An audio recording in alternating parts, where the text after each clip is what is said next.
the 18th century, you start to have significant interaction between the English and the Indians, especially in the East India Company. And as part of that, you start to have Western scholars start to really study Sanskrit and the Vedas. And as they do this, it starts to really open up their mind, not just to the roots of Sanskrit, but also many of the Western languages, including English itself.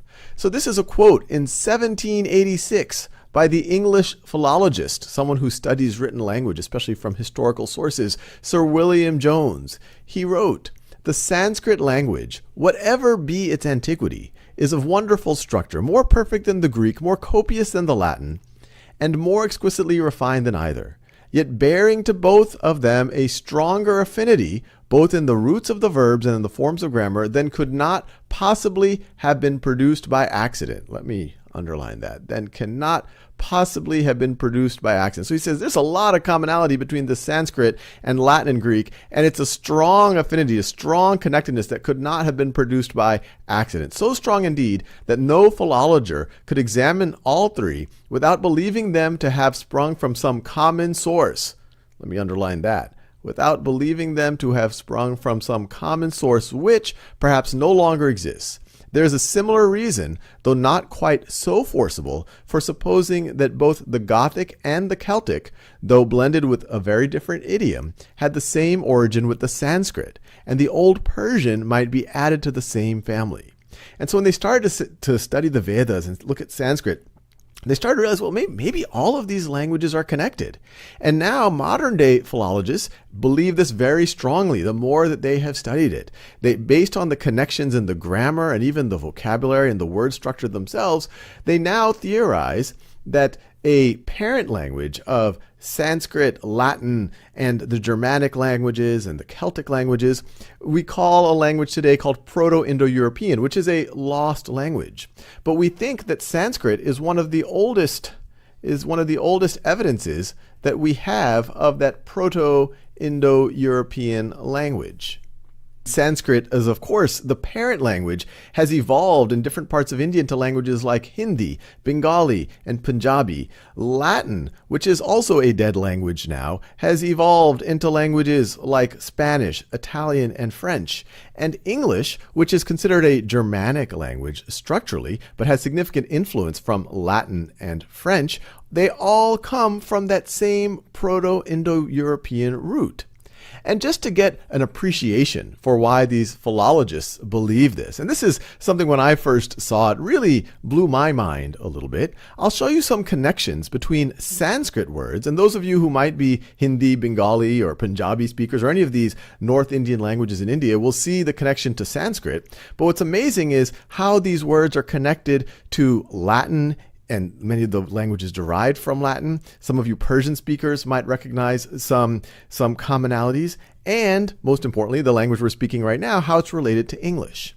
And so here's just a sample of some Sanskrit words that have an eerie resemblance to both English and in some cases Latin words, or in many cases Latin words. I've just given Latin in a few of them. So the Sanskrit mater. Well, in English we have mother, and in Latin we have mater. And we also, from Latin in English, via Latin, we have words like maternity and maternal, all referring to the same idea of motherhood. And this general trend, this T sound, mater or mater, becoming more of a the sound in English, in the Germanic languages, is a trend you'll see over and over again. In Sanskrit, you have pitar. In Latin, you have pater. And by way of Latin, in modern English, we have words like paternity and paternal. But going through the Germanic languages, you have, once again, that the sound becoming more of a the sound. And you also see this pattern as you go from this Proto-Indo-European, this theoretical language, and especially if you think about relative to Sanskrit, that you have this sound going from a p to a f as you go to the Germanic languages. So pither becomes, you could say, father. And other words, na, in Sanskrit, and those of you who speak Hindi or Bengali would recognize that, of course. And in English, it is no. Gao, which is it's the Hindi word for cow. In English, it's cow. Gao, cow. Nama, name. In Latin, nomen. Dwar, door. This one I thought was really interesting. I didn't know this until I started looking it up a little bit. Anamika is Sanskrit, and it means anonymous. Kal, which is referring to time in Sanskrit. And in modern Sanskrit-derived languages like Hindi and Bengali, it's referring to references in time, tomorrow, yesterday. And in English, you have calendar. Naz. And in something like in modern languages in the subcontinent, you have nak. And in English, you have nose. Lok. In English, you have the prefix lok, as in location or locate.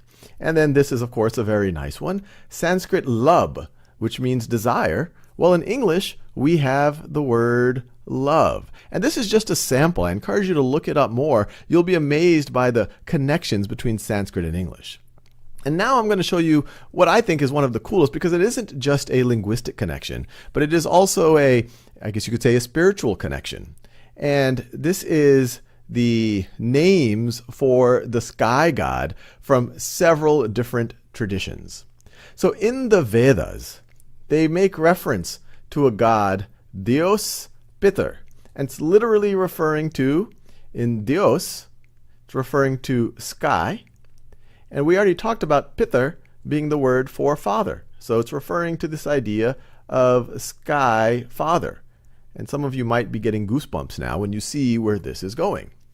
Well, in Greek, we have a very similar word. Instead of Dios, we have Zeus. And those are very similar words. The spelling might be different, but the way it comes out of your mouth is very similar. Dios, or Dios, Zeus. Instead of Pitar, you have Pater. Once again, you have sky. You have sky father. Sky father right over here.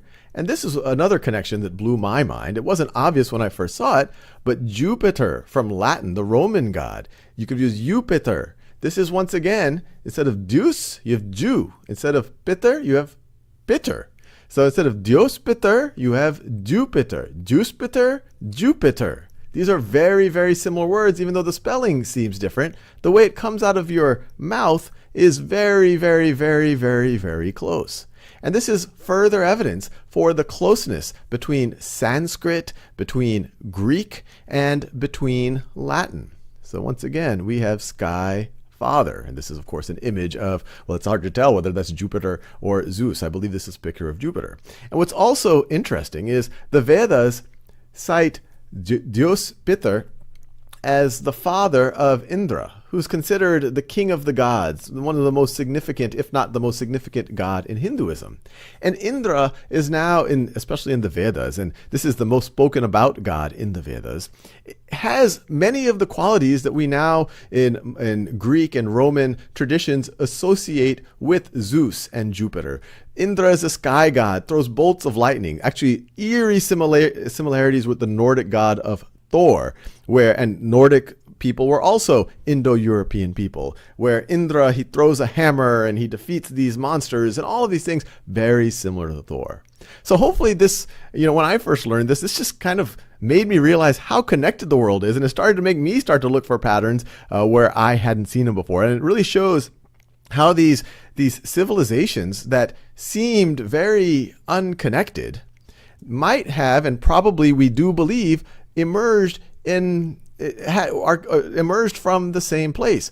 Modern philologists and historians believe that this Proto-Indo-European might have been spoken by people in the Caucasus. The word Caucasian is referring really to people from that Caucasus area there, but we don't know for sure, and we believe that they migrated out. And so when we talk about the Germanic tribes going into Northern Europe, the Celtic tribes going into, I guess you could say, North, South, Central Europe, you could talk about the Italic, the Latin tribes, you could talk about the Greek tribes, and you could also talk about the Indo-Aryan tribes, which eventually would settle into Persia and into northern India. These, we believe, are all connected.